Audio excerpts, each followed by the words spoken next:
자, 책에서 또 MZ래. 나는 MZ야. 인정해 이제. 지지지지. 아닌 척 하려다가. 자, 5번째 키워드는 헬시 플레저입니다. 저는 헬시 플레저라는 말 처음 들었을 때 집시 데인저가 먼저 떠올랐습니다. 집시 데인저 뭔지 아십니까? 목사발님? 네. 로봇이죠 로보트. 네. 네. 퍼시픽님에 퍼시픽 림. 나오는 거대 로봇 이름. 근데 헬시 플레저는 길티 플레저에서 따온 말이라고 합니다. 길티 플레저는 우리가 죄책감을 느끼면서 얻는 쾌락 있잖아요. 막 다이어트 하다가 폭식하거나 이제 수업 땡땡이 치는 거. 그래 하지 말라는 거 하는 게 재밌지. 그렇죠. 그럼요. 그렇습니다. 하라는 거 하는 건 재미없지. 네. 여러분 후원하지 마십시오. 여러분 후원하지 마십시오. 안 할 것 같잖아. 그래? 하지 말라는 걸 하면 재밌답니다. 여러분. 여러분 여기다가 100만 원 후원하시면 집에서 혼날 수 있어요. 그렇습니다. 진짜 혼나는지 한번 해볼까요? 길티 플레저를 한번 많이 해봅시다. 혼날 것 같은데. 아무튼 헬시 플레저는 건강 관리에 대한 트렌드인데 우리가 건강 관리, 다이어트 이런 거 생각하면 벌써 우울해지지 않습니까? 아, 왜 우울해요? 아 그래요? 저는 건강해지는 건데. 다이어트 그러면 우리 예전에 다이어트 내기했잖아요. 그거는 돈 걸고 해서 재밌었죠. 아 그랬어요? 아니, 근데 저는 뭐 체중계에 올라가가지고 체중 많이 늘었네? 다이어트 해야 되겠다. 그럼 맛있는 거 못 먹는구나. 먹고 싶은 만큼 못 먹는구나. 그러면서 좀 우울해지거든요. 그러니까 적게 먹어야 되고 뭐 자극적인 거 못 먹고 힘들게 운동해야 되고. 근데 그런 분들 있던데 그 술 먹기 위해서 운동 더 열심히 하시는 그러니까. 분들 여기 앞에 한 분 보이는데 저기 손 드시는 분. 좋은 생각인 것 같습니다. 목사발님. 예. 운동 엄청 즐겁게 하신대요. 막 그럼. 2시간씩 막 뛰고 이렇게 하신다는 기본이 거예요. 2시간. 원래는 3시간씩 했는데. 그래서 뭐 그렇게 재밌냐 그랬더니 열심히 뛰고 술 먹어야지 이러더라고요. 그렇죠. 나도 그러면 음식 계획을 좀 짜놓고서 운동을 해볼까? 그럼 뭔가 좋아요. 그거 먹기 괜찮을- 위해서. 네, 좋아요. 그럼 아주 그러니까 잘할 수 이거 있을 것 먹었는데 내가 죄책감을 느끼면서 이거 먹었으니까 뛰어야 돼가 아니라 오늘 치킨을 먹어야 되니까 그쵸. 뛰고 가자. 그렇죠. 좋네. 그것도 헬시 플레저가 되겠네요. 그러네. 근데 저는 이제 건강 관리하면 좀 행복하지 않아 이런 생각이 드는데 건강 관리도 즐거워야 한다는 요즘 사람들의 건강 관리법을 헬시 플레저라고 말합니다. 자, 어떤 사례들이 즐거운 건강 관리를 말해주는지 한번 알아보겠습니다. 어다행다. 어차피 다이어트 할 거 행복하게 다이어트 하자. 네, 그런 말이 있다고 하더라고요. 어다행다. 이거 그 뭐지? 바디 프로필 찍는 애들 인스타에 보면 해시태그로 꼭 어다행다를 찍더라고요. 그래서 그게 뭔지 저 찾아봤어요. 라고. 네, 네, 네. 행복한 다이어트.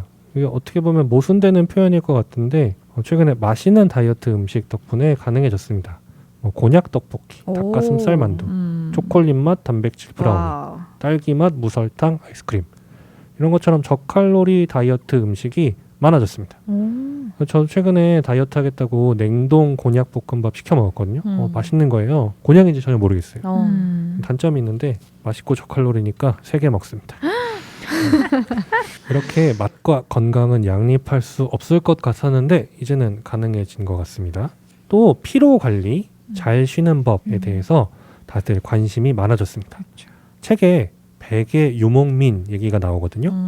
이거 진짜 내 얘기다라고 읽으면서 공감했었어요. 제가 저한테 딱 맞는 베개 찾느라 좀 고생한 적이 있거든요. 그러니까 몇 년 동안 잘 쓰던 베개였는데 너무 낡아서 바꿔야 돼요. 그래서 베개를 새로 주문했는데 자고 일어났더니 목이 너무 아픈 거예요. 너무 불편해. 하루 종일 힘들어요. 그래서 근데 제가 잠자리에 막 되게 민감한 편은 아니거든요. 군대에서도 잘 잤으니까. 근데 이제 그 당시 어떤 스트레스 같은 걸 받았던 것 같아요. 그래서 연속으로 베개를 4-5개 막 바꿨었어요. 그러다가 정착한 베개가 템퍼. 지금도 템퍼를 베고 자고 있습니다. 나도 나도 엄청 템퍼. 고생하다가 자. 템퍼 갑자기 분위기 광고 템퍼. 템퍼 템퍼 담당자분 보고 계십니까? 지금 제 동생이 저한테 엄청 광고하고 있어요. 템퍼요? 베개랑 그 침대 위에 토퍼랑 이런 거 다 이거 하라고 이거 완전 새로운 세계라고 온 집안 식구들에게 그거를 광고하고 있어요. 찾아봐야겠다. 아무튼 이렇게 숙면을 위해서 돈을 지출하는 사람들이 늘어나서 소위 슬리포노믹스, 수면 산업이 성장하고 있다고 합니다. 스마트워치 차고 자면은 뭐 수면의 질을 분석해 준다는데 저는 시계 차고 자면은 그것 때문에 신경 쓰여서 더 불편할 것 같아요. 자, 그리고 몸뿐만 아니라 멘탈 관리 이야기도 나옵니다. 왜 우리 예전에 맨갑 이야기 했었잖아요. 네. 오늘의 운세 보기, 멍 때리기, 무기력증을 해소하기 위해 작은 일을 해보기, 그런 무기력 극복 챌린지 이야기가 있습니다. 제가 설멍을 하거든요. 설멍이 뭐냐면 설거지하면서 멍을 때리는 겁니다. 설거지하면은 이렇게 물소리도 쫙 나고 그 비누를 쫙 묻혀가지고 이렇게 뽀득뽀득하게 이렇게 닦는 힐링이 되는. 잡생각이 없어지잖아요. 그렇죠, 그렇죠. 설거지가 쌓여가지고 하려 그러면 되게 이거 해야 되나 막 귀찮고 막 그런데 하다 보면 이거 공감하시는 분 계실 거예요. 그러니까 설거지가 힐링이 되는 요소가 좀 있어요. 청소하고 네, 설거지하고 이런 거가 사람의 그렇죠. 마음을 좀 씻어내는 느낌이죠. 빨래 뭐 이런 거. 그게 설몽하니까 생각나는데 저는 요즘 새로 생긴 취미가 손글씨 쓰는 손글씨. 이게 재미가 있어요. 근데 진짜 쓸데없는 그냥 이런 거 막 쓰는 거예요. 그러니까 막 멋있는 문구 쓰고 이게 아니라 그냥 아무거나 막 써요. 생각나는 대로 쭉쭉쭉 이렇게 자동 기술 하듯이 쓰기도 하고 그냥 그 손글씨 하는 분들 보니까 노래 가사 이런 거 많이 옮겨 적으시고 책에서 자기가 좋아하는 문구 이런 것도 하시고 하는데 그 손글씨가 사실 상당히 좀 짜증나는 일이기도 하거든요. 왜냐하면 내 손으로 해야 하는 일이고 빨리 쓸 수가 없어. 빨리 쓰면 안 예쁘더라고. 천천히 정성 들여 써야 돼. 처음에는 이건 내 성격에 안 맞을 것 같았는데 손글씨 책들이 있어요. 교본이. 근데 보면 그냥 가 이렇게 연습하는 내가 그거 연습하는데 언젠가 그 사진을 찍어서 올렸는데 집에 애 있는 줄 알았다고 한글 연습시키는 줄 알았다는 거예요. 그러니까 근데 그게 시작할 땐 잘 몰랐는데 하다 보니까 진짜 한 30분 1시간이 훅 가면서 그걸 하고 나면 뭔가 마음이 조금 개운해져 있는 걸 느껴요. 근데 그래서 그런 식으로 자기만의 그러니까 머리를 한번 이렇게 리셋하는 그러니까 몸을 단순한 작업을 하면서 몸은 움직이는데 머리는 좀 비워주는 그런 것들을 즐기는 사람들이 제 주변에 요즘 많거든요. 근데 지금 천천히 글씨를 쓰는 것도 그럴 것 같아요. 근데 제가 필사해보면서 비슷한 기분 느꼈거든요. 그러니까 뭔가 이거를 내가 열심히 공부할 때처럼 베껴가지고 외워야지가 아니라 그냥 보고 이거 뭐 마음에 들어서 옮겨놔야지도 아니야. 그냥 눈에 띈 걸 옮겨 써보는 거죠. 그냥 쓰는 거죠. 근데 그게 그 해소감이 굉장히 크더라고요. 그래서 그런 얘기를 누군가한테 했더니 생각을 떠올리는 그 속도랑 손글씨를 쓰는 속도가 비슷하대요. 그래서 내가 뭔가를 내 생각으로 옮겨 쓰는 것도 굉장히 좋고 눈으로 보이는 걸 따라 써보는 게 마음을 안정시키는 데 굉장히 도움이 된다고 실제로 연구 결과로도 있다고 들었습니다. 저희 어머니가 아버지랑 이렇게 좀 투닥투닥 하시고 나면 성경 필사를 하시더라고요. 현명하셨네. 골방에 들어가 혼자 막 성경을 필사하고 좀 마음을 이렇게 싹 쏟아내고 다시 오시는 지혜로우셨어요. 요한 묵시록. 어쨌거나 헬시 플레저라는 게 내 멘탈을 관리하는 게 사실 이게 다이어트나 마찬가지로 조금 힘든 일이잖아요. 이거를 관리해야 된다 생각하고 내가 이렇게 생각하면 안 돼. 내 마음 이렇게 하면 안 돼. 이렇게 하면 되게 힘든 일일 수 있는데 이걸 나의 즐거움을 찾아서 이 과정 안에서 그냥 자연스럽게 나를 관리하는 거니까 진짜 헬시 플레저가 우리 모두에게 필요한 것 같아요. 그렇죠. 나를 관리하는 것, 관리를 하면서 발견되는 어떤 점들을 보면서 그냥 소소하게 좀 기쁨을 느끼는 거죠. 근데 그런 기쁨을 느끼는 과정 자체가 이전에 엿장수님이 그 맡아주셨던 에피소드에서 우울할 때 그 하강나선을 우울증의 하강나선에서 벗어나야 된다. 그 벗어나야 된다는 걸 정말 가장 체험할 수 있는 벗어날 수 있는 가장 좋은 체험이 이런 뭐 설멍이든지 설거지를 하면서든지 아니면 필사를 하든지 이런 모든 것들이 그런 작은 성취감 나를 좀 돌아보게 하고 발견하게 하는 데는 큰 도움이 되는 것 같아요. 궁극적으로는. 네. 그리고 이 나노 사회가 되면서 얻을 수 있는 일인 것 같기도 해요. 그렇죠. 그러니까 자기 자신에게 좀 집중을 더 많이 하게 된달까? 뭔가 밖에서 얻는 것들도 중요하지만 뭐 돈 벌기 위해 애쓰고 머니러시를 하긴 하지만 그러니까 나만의 취향을 찾아서 나에게 집중해서 나는 뭘 좋아하지? 내가 뭘 잘하지? 뭘 할 때 내가 마음이 편하지를 좀 생각해 볼 수 있는 그렇죠. 것 같아요. 찾는 거죠. 발견하는 거죠. 좋습니다. 어설행설 하시기 바랍니다. 자, 좀 전에 얘기했던 뭐 오늘의 운세 보기 멍 때리기 무기력증 해소하기 챌린지 요 얘기 조금만 더 보탤게요. 네이버에 오늘의 운세 검색하니까 한 5줄 나오더라고요. 근데 이게 누구에게나 어느 상황에나 적용할 수 있는 문장으로 쓰여 있어요, 사실은.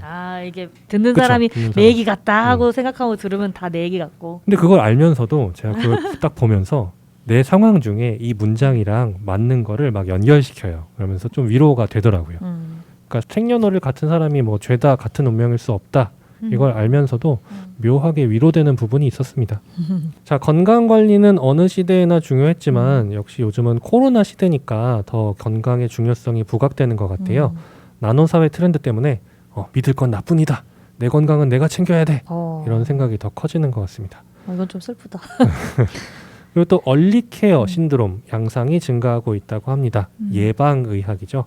그러니까 건강을 잃고 나서가 아니라 잃기 전에 관리하는 것.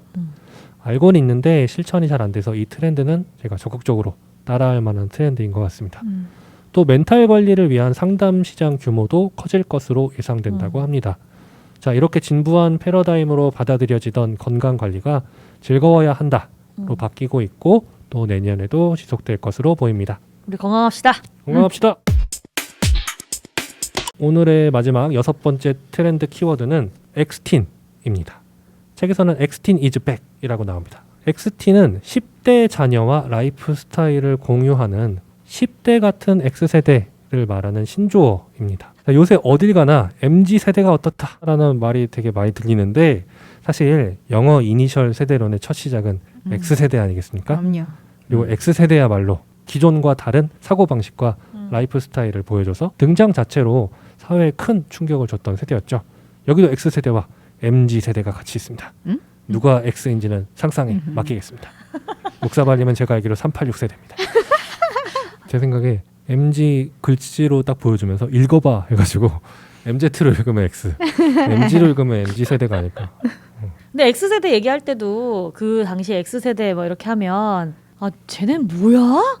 약간 이런 느낌으로 쟤네를 뭐라고 말할 수가 없어. 그냥 미지수 X. 맞아요. 그래서 X세대잖아요. 모르겠다. 근데 요즘 MZ세대는 더 모르겠어. 미지세기, 미지세기. 점점 더 모를 곳으로 가고 있는 것 같아. 우리 가게 모두가. 주인이 날 알아봐 준다니 이 가게를 그만둬야겠다. 이런 거. 아니 저는 자꾸 MG 보면 이게 뭐 하나 빠진 거 같은 거 있잖아요. 뭐야? 앞에 D 하나 빠져서 이 비무장지대 DMZ. 뭐죠? 이 486세대 그 네 그런 거밖에 생각이 안 나. 그쵸. 그 저도 나노사회 하니까 네. 니나노사회 생각났다니까요. 니나노. 니나노. 많이 가네요. 또 X세대 특징 혹시 생각나는 거 있으세요? 저는 그 예전에 박진영 씨가 한 말 중에 유명한 말인데 자기가 살아오는 그 세대에서 아날로그와 디지털을 같이 경험할 수 있는 세대라 참 행운이라고 생각한다. 그 말이 되게 공감이 됐어요. 그러니까 X세대의 특징 중에 하나가 아날로그적인 삶을 살다가 디지털적인 삶을 경험하게 된 그래서 두 가지를 다 경험한 그런 세대가 아닐까. 이제 디지털 아날로그 얘기하는데 저 대학 들어갔을 때 리포트를 손으로 꼭 써서 내야 하는 원고지에 써서 내야만 하는 교수님이 있었고 꼭 워드로 타이핑을 해서 워드 프로세서를 사용해서 출력해서 내야만 하는 선생님들이 있었어요. 그러니까 교수님마다 그 자기 취향이 있는 거예요. 근데 그래서 저는 둘 다 해봤거든요. 그게 그때 와닿아요. 아날로그와 디지털. 그리고 맞아. 저는 그 레코드 그다음에 그 테이프에서 CD로 넘어가고 네. 그다음에 뭐 MD나 이런 거 쓰고 맞아. 그리고 더 넘어가서 이제 MP3로 바뀌는 그걸 다 경험했거든요. 그렇다. 그래서 X세대가 딱 이게 와닿아요. 근데 지금 그 X세대들이 다시 찾는 그 추억의 LP바나 이런 게 MZ세대가 거길 오잖아요. 그 추억을 공유하는 느낌이야 약간. 저희 우리는 동네 알아서 아는 가는 형이 건데. LP판 하고 있어요. 그 바 가시죠 끝나고. 그러니까 책에서 X세대의 특징을 한 문장으로 요약해 놓은 게 있는데 이렇게 써 있습니다. 경제적 문화적으로 풍요로운 10대 시절을 보내면서 형성된 자유롭고 개인주의적인 성향을 간직하고 있다. 그래서 제가 생각난 거는 대통령 직선제로 대표되는 민주주의의 성장 그리고 서울올림픽 단군일의 최대 호황기라고 불린 고도의 경제성장 서태지로 대표되는 대중문화의 변화 통신기술의 발전 이런 격변의 시대의 청년기를 보낸 거죠. 그리고 대학 진학률도 높아서 자기개발처럼 본인의 업그레이드에도 관심이 많습니다. 나는 대학 시절 생각하면은 IMF 이런 거 생각나. 그렇죠. 그렇게 그렇게 잘 나가던 X세대가 첫 번째 위기를 맞는 너무 게 좌절했던. IMF죠. 이런 삶을 살아온 X세대가 MZ세대 중에 Z세대, G세대의 부모죠. 그러니까 40대 X세대와 10대 G세대가 같이 사는 겁니다. 자, X세대의 부모, 그러니까 소위 전후 세대 또는 베이비 붐 세대라고 그 불렸던 세대가 X세대를 키우면서 생존을 위한 경쟁 그리고 노력 이런 거를 자녀에게 강요했던 거랑은 다르게 X세대는 그 10대 자녀인 G세대 자녀와 라이프 스타일을 공유하려고 합니다. 그러니까 예전보다 좀 더 친근한 부모가 된 거죠. 부모와 자녀가 함께 춤추는 가족 틱톡 이런 거 본 적 있거든요. 그런 게 이제 대표적인 사례로 볼 수 있더라고요. 이렇게 X세대지만 10대 같은 X틴이 트렌드로 떠오르고 있다는 겁니다. 그래서 X틴인 거죠. 네. X틴을 주목해야 하는 이유는 일단 인구가 제일 많아요. 인구 수가. 그리고 지출이 가장 많기 때문입니다. 그러니까 신제품이 시장에서 인기를 얻으려면 MZ세대의 호응을 얻어야 되는데 안착하려면 X세대의 구매를 이끌어야 한다. 이런 이야기가 있는데 저는 되게 공감되는 얘기였습니다. X세대 구매력이 훨씬 크니까요. 근데 이제 이게 사회 인구 구조를 생각하면 지금 나오는 이 모든 트렌드가 인구 구조와 연결이 되어 있는 것 같아요. 이 X세대는 앞으로, 그러니까 이제 머니러시도 얘기했지만 연금을 그냥 공적 연금으로 기대할 수 없는 시대에 노후를 맞이하게 되거든요. 근데 그게 우리에만 해당되는 얘기가 아니야. 왜냐하면 우리가 더 이상의 경제적인 가치를 창출할 수 없는 시대에 그 복지나 그 연금을 책임져야 할 세대는 그 밑에 MZ 세대잖아요. 그렇기 때문에 머니러시를 지금 할 수밖에 없는 거야. 내 자식 세대에게 그걸 기대서 갈 수가 없다는 것 때문에 인구 구조 자체가 인구가 지금 완전히 절벽 상태로 가고 있기 때문에 네.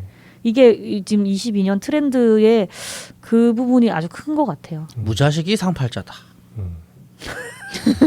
이거 아닌가요? 아니 무자식이어서 걱정인 거예요 지금. 우리가 자식을 많이 낳았으면 그게 계속 이제 번영까지는 아니어도 현상 유지까지는 갈 수 있는데 이제는 무자식이다 보니 인구는 절벽으로 가고 그러니까 소비력이 없어지는 거잖아요. 구매력이 점점 더.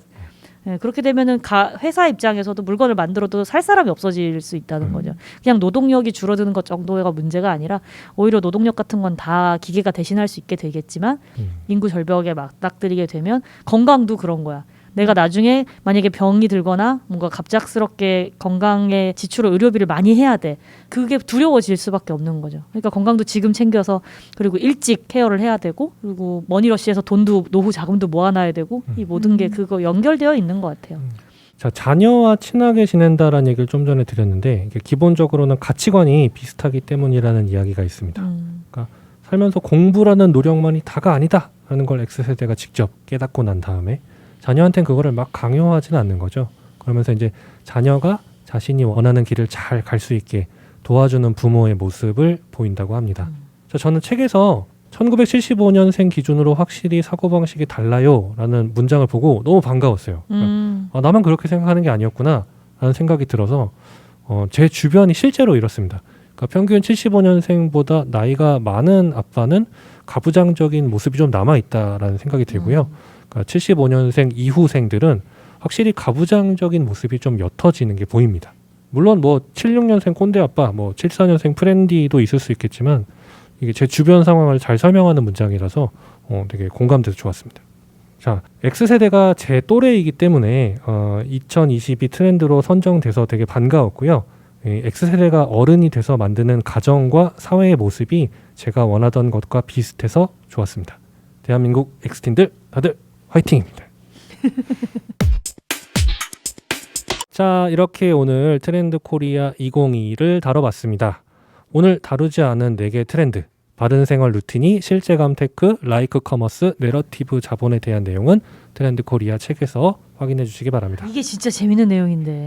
아, 그래요? 2탄? 제가 할 말이 많은데 제가 이게 그러니까. 너무 길게 할까봐 여기서 끊으시는 거죠. 그러니까 바른 생활 루틴이 하면 이거 부터도 그렇고 네. 뒤에 너무 재밌게 어. 읽었거든요. 이 책을 사실 리뷰도 많이 봐서 요약본도 보고 뭐 리뷰를 글로도 보고 비디오로도 봐서 다 알고 있다고 생각했어요. 그리고 트렌드 코리아도 매년 보던 책이어서 첫 부분 조금 볼 때도 작년 거 좀 다시 참고 많이 하셨네 약간 이런 느낌으로 그렇게 봤는데 저는 계속 그런 느낌으로 본 것 같아요. 되게 반갑게.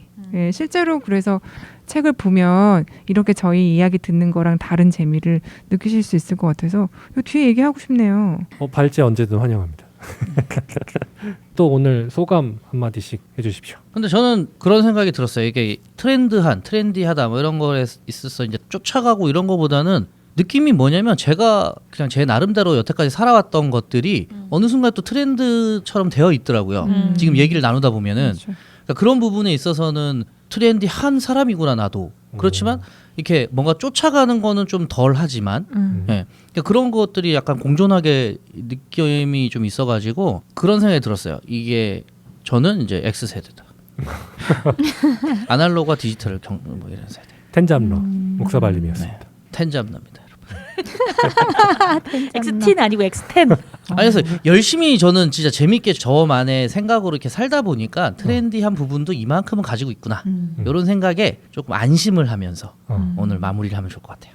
근데 묵사발의 말씀 들으면서는 저는 어떤 부분 안심한 것도 있었고 반갑기도 했는데 그 안심이라는 것이 그 포모 증후군을 보는 순간 나 불안했구나 라는 거를 알 수 있어서 저 불안한데 그걸 이렇게 명명하니까요. 그 단어로 보니까 오히려 약간 좀 정리가 돼서 그 정도까지는 그럴 수 있어 라는 약간의 위로를 받는 느낌이랄까요?